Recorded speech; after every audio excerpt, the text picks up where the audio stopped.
Everyone, this is Himanshi. आज हम इस वीडियो में डिस्कस करेंगे ऑर्गेनाइजेशनल स्ट्रक्चर के बारे में और टाइप्स ऑफ ऑर्गेनाइजेशनल स्ट्रक्चर के बारे में।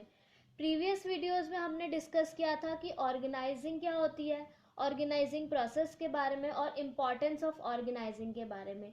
अगर आपने वो वाली वीडियोस नहीं देखी तो आप पहले वो वाली वीडियोस देख लीजिए, फिर उसके बाद ये वाली वीडियो देखना। तो आज का टॉपिक है ऑर्गेनाइजेशनल स्ट्रक्चर के बारे में। ये ऑर्गेनाइजेशनल स्ट्रक्चर क्या होता है, तो चलिए स्टार्ट करते हैं। The organizational structure can be defined as a network of job positions, responsibilities and authority at different level of organization. This structure shows the authority responsibility relationship between the people working at different job positions. This structure makes clear who is reporting to whom or who is the boss and who is the subordinate. तो basically organisational structure क्या है? एक तरीके का network है job positions का, responsibilities and authority at different level. और हम एक तरीके से सिंपल लैंग्वेज में हम ऑर्गेनाइजेशनल स्ट्रक्चर को समझ सकते हैं कि एक फ्रेमवर्क जिसके अंदर जितने भी मैनेजरियल टास्क हैं या ऑपरेशनल टास्क हैं वो सारे परफॉर्म्ड होते हैं। तो हम सिंपल लैंग्वेज में ऑर्गेनाइजेशनल स्ट्रक्चर को बोल सकते हैं, it is a framework within which managerial and operational task are perform. It specifies the relation between people, work and resources. तो ये बेसिकली एक ऑर्गेनाइजेशनल स्ट्रक्चर होता है। और ये स्ट्रक्चर क्या दिखाता है? अथॉरिटी बताता है, रिस्पॉन्सिबिलिटी, अथॉरिटी और रिस्पॉन्सिबिलिटी का रिलेशनशिप बताता है between the people working at different job positions. और ये स्ट्रक्चर क्या बताता है? This structure makes clear who is reporting to whom, कि कौन किसका बॉस है, कौन किसका सबॉर्डिनेट है, किसकी क्या अथॉरिटी है, किसकी क्या रिस्पॉन्सिबिलिटी है। और मतलब जो भी कौन किसका बॉस है, कौन किसका सबॉर्डिनेट है, ये सब कुछ एक ऑर्गेनाइजेशनल स्ट्रक्चर डिफाइन करता है कि जो भी टास्क है एक ऑर्गेनाइजेशन के अंदर वो कैसे परफॉर्म होगा। वो एक तरीके का स्ट्रक्चर, ठीक है, वो होता है ऑर्गेनाइजेशनल स्ट्रक्चर। अब हम देखते हैं टाइप्स ऑफ ऑर्गेनाइजेशनल स्ट्रक्चर। दो तरीके के ऑर्गेनाइजेशनल स्ट्रक्चर होते हैं। पहला होता है फंक्शनल स्ट्रक्चर, दूसरा होता है डिविजनल स्ट्रक्चर। आज हम इस वीडियो में डिस्कस करेंगे फंक्शनल स्ट्रक्चर के बारे में, नेक्स्ट वीडियो में हम डिस्कस करेंगे डिविजनल स्ट्रक्चर के बारे में। तो फंक्शनल स्ट्रक्चर क्या होता है? When the activities are grouped keeping in mind the functions, then it is called functional structure. जो भी हमारी एक्टिविटीज़ हैं उसको जब हम ग्रुपिंग करते हैं उसके फंक्शंस को ध्यान में रखते हुए, तो वो क्या होता है? Functional structure. For example, all jobs related to production are grouped in production department, related to sales in sales and so on. इसका सिंपल मतलब क्या है फंक्शनल स्ट्रक्चर का? जो भी एक्टिविटी, जो भी जॉब जिस काम से रिलेटेड है उसको हमने उस डिपार्टमेंट के अंदर रखा। जैसे जितना भी काम प्रोडक्शन से रिलेटेड है वो सारा हमने कहाँ रखा? प्रोडक्शन डिपार्टमेंट में। जो भी काम मार्केटिंग से रिलेटेड है वो हमने कहाँ रखा? मार्केटिंग डिपार्टमेंट पे। सिमिलरली फाइनेंस से रिलेटेड फाइनेंस डिपार्टमेंट, परचेज से रिलेटेड परचेज डिपार्टमेंट में। तो ये होता है हमारा फंक्शनल स्ट्रक्चर। और जैसे इसके अंदर दिया भी है, in marketing all activities related to marketing department में जितनी भी एक्टिविटीज मार्केटिंग से रिलेटेड है, जैसे एडवर्टाइजिंग है, सेल्स है, customer service, research, comes under marketing department. और हम एक्स्ट्रा थोड़ा देखें तो परचेज डिपार्टमेंट की बात करें तो purchase of raw material, purchase input and record machinery, record of purchase, जितना भी परचेज से रिलेटेड काम होगा। ऐसी फाइनेंस से रिलेटेड अगर कैपिटल स्ट्रक्चर क्या है, फाइनेंस प्लानिंग है, ये सब फाइनेंस डिपार्टमेंट के अंदर आएगा। तो ये बहुत सिंपल है, जो काम जिससे रिलेटेड है उसको हमने उस डिपार्टमेंट के अंदर डाल दिया। अब हम देखते हैं एडवांटेजेस ऑफ फंक्शनल स्ट्रक्चर। क्या एडवांटेजेस है? सबसे पहला है specialisation. When activities are grouped according to the type of function, all the activities are related to one type only. जब भी हम फंक्शनल स्ट्रक्चर के अंदर जो भी हम एक्टिविटीज डालते हैं वो एक ही काम से रिलेटेड होती हैं। जैसे प्रोडक्शन की प्रोडक्शन से रिलेटेड है, फाइनेंस डिपार्टमेंट की फाइनेंस डिपार्टमेंट से रिलेटेड है। तो जब भी जो भी वर्कर उस जो भी एम्प्लॉय उस डिपार्टमेंट के अंदर काम करेगा वो एक ही काम को वही उसी काम को रिपीट करेगा, प्रोडक्शन से रिलेटेड है तो प्रोडक्शन का ही सिर्फ वो काम करेगा, तो एक ही काम को करते करते वो स्पेशलाइज हो जाएगा। तो हम बोल सकते हैं कि ये एक एडवांटेज है फंक्शनल स्ट्रक्चर की, स्पेशलाइजेशन। दूसरा बोलता है इजी सुपरविजन, ये भी सेम है। The supervisor becomes familiar with the type of task to be perform because all task are related to one function only. एक मैनेजर के लिए भी बहुत इजी सुपरविजन रह जाएगा क्योंकि वो भी फेमिलियर हो जाएगा जो भी एक्टिविटीज उस डिपार्टमेंट के अंदर है।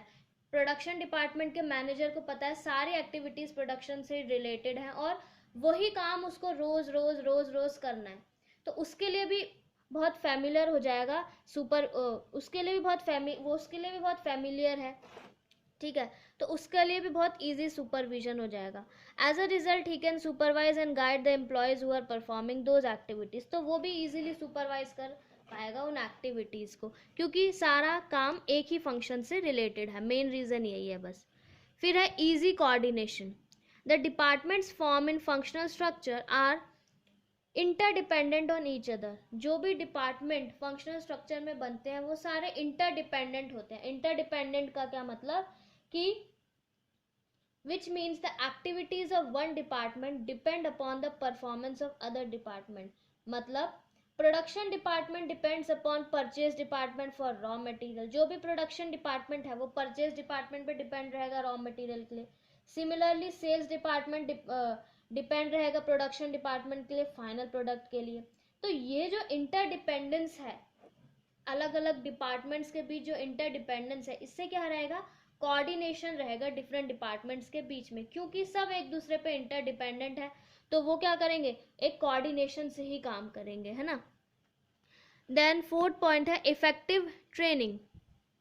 It makes training of the employee more easy as they are trained in limited type of skill that employees of production department are given training of production techniques only।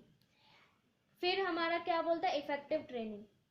जो भी employees को training देंगे वो बहुत easy रहेगी, क्योंकि उनको हम लिमिटेड टाइप ऑफ स्किल के लिए ही ट्रेन करेंगे। जैसे जो प्रोडक्शन वाला होगा उसको सिर्फ हम प्रोडक्शन की ही टेक्निक सिखाएंगे, जो मार्केटिंग वाला होगा उसको सिर्फ मार्केटिंग की ही टेक्निक सिखाएंगे।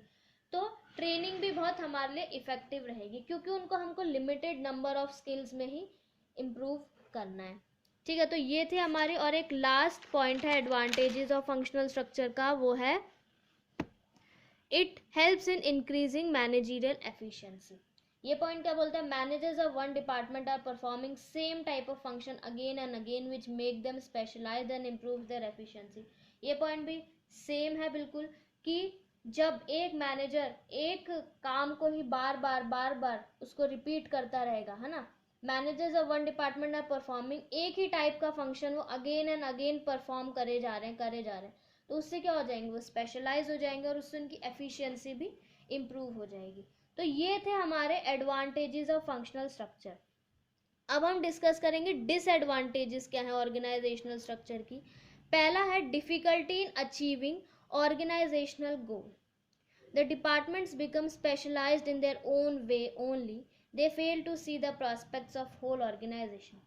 जो भी डिफरेंट डिपार्टमेंट्स हैं वो अपने ही डिपार्टमेंट में स्पेशलाइज्ड होंगे, है ना। प्रोडक्शन वाला सिर्फ अपनी प्रोडक्शन वाली टेक्निक्स में स्पेशलाइज्ड होगा, मार्केटिंग वाला अपनी में स्पेशलाइज्ड होगा, और परचेज वाला अपनी में स्पेशलाइज्ड होगा। सारे डिपार्टमेंट्स अपने अपने काम में स्पेशलाइज्ड हो जाएंगे, है ना। और वो उससे क्या होगा, जो भी होल ऑर्गेनाइजेशन का प्रोस्पेक्ट्स है उसमें उसको अचीव करना, they fail to see the prospects, मतलब जो होल ऑर्गेनाइजेशन का जो गोल है उसको देखना वो भूल जाएंगे और जिससे ऑर्गेनाइजेशनल गोल अचीव नहीं हो पाएगा। तो ये एक डिसएडवांटेज है। दूसरा है decrease in coordination. When the coordination decreases and results in delay of decision. जब भी जैसे हमने एडवांटेजेस में पढ़ा कि जो डिफरेंट डिपार्टमेंट्स हैं वो एक दूसरे पे इंटरडिपेंडेंट रहते हैं, इससे उनके बीच में कोऑर्डिनेशन रहता है। अगर उनके बीच का कोऑर्डिनेशन डिक्रीज होता है तो उससे क्या हो जाएगा, डिले इन डिसीजन हो जाएगा। फिर है departmental heads attitude. The departmental head start thinking their departments as a functional empire and this leads to conflicts among various departments. Departments head attitude, जो भी एक डिपार्टमेंट का हेड है या मैनेजर है वो क्या करेगा, वो अपने ही अपने ही डिपार्टमेंट को एक फंक्शनल एम्पायर समझने लगेगा कि जो भी मेरे को काम करना है मेरे ही डिपार्टमेंट में करना है, उसमें ही इम्प्रूव रहना है अपने आप को, तो वो क्या करेगा, सिर्फ अपने डिपार्टमेंट को एक एम्पायर समझने लगेगा, जिससे क्या हो जाएगा, जो और डिपार्टमेंट्स के जो मेंबर्स हैं उनके बीच में क्या हो जाएगा, कॉन्फ्लिक्ट्स क्रिएट हो जाएंगे, है ना। तो ये एक डिसएडवांटेज है फंक्शनल स्ट्रक्चर की, कि जो अलग अलग जो हेड है एक डिपार्टमेंट का, वो अपने अंदर एक रिजिड एटीट्यूड कैरी कर लेगा, या अपना एक अलग से एटीट्यूड दिखाएगा कि मैं इसका हेड हूँ या जो भी है, ठीक है। फिर है डिफिकल्टी टू फिक्स अकाउंटेबिलिटी। ये पॉइंट क्या बोलता है, when all departments are interrelated then it is very difficult to find out which department is going against organisational गोल।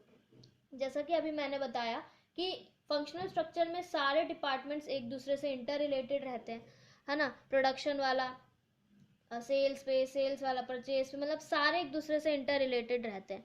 तो क्योंकि ये सारे इंटर रिलेटेड रहते हैं तो ये बहुत डिफिकल्ट हो जाता है किसी एक डिपार्टमेंट को अकाउंटेबल, क्या कहते हैं, to find out which department is going against organisational goal, कि कौन सा जो डिपार्टमेंट है वो ऑर्गेनाइजेशनल गोल के अगेंस्ट जा रहा है। तो मतलब एक अकाउंटेबिलिटी, हम किसी एक डिपार्टमेंट को रिस्पॉन्सिबल नहीं बता सकते कि इस डिपार्टमेंट की वजह से जो ऑर्गेनाइजेशनल गोल है वो नहीं हो पाया, तो मुश्किल रहता है अकाउंटेबिलिटी को फिक्स करना।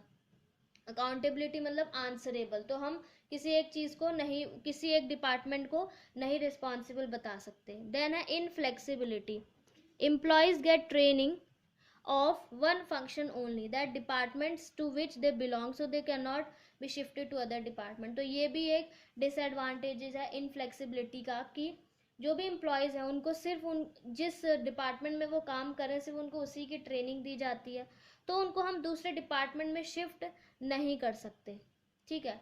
अब ये थी हमारी डिसएडवांटेजेस फंक्शनल स्ट्रक्चर की। लास्ट है दो सुटेबिलिटी है। Large organizations are producing one line of product, क्या कहाँ कहाँ सुटेबल हो सकता है, मतलब कहाँ कहाँ फंक्शनल स्ट्रक्चर सुटेबल है। बड़ी बड़ी ऑर्गेनाइजेशन जो एक लाइन प्रोडक्ट ही प्रोड्यूस कर रही हैं। Then last is organizations which require high degree of functional specialization with diversified activities, ठीक है। तो ये थे हमारे advantages, disadvantages, suitability. Next video में डिस्कस करेंगे हम डिविजनल स्ट्रक्चर के बारे में, ठीक है। Thank you so much and please like share and subscribe.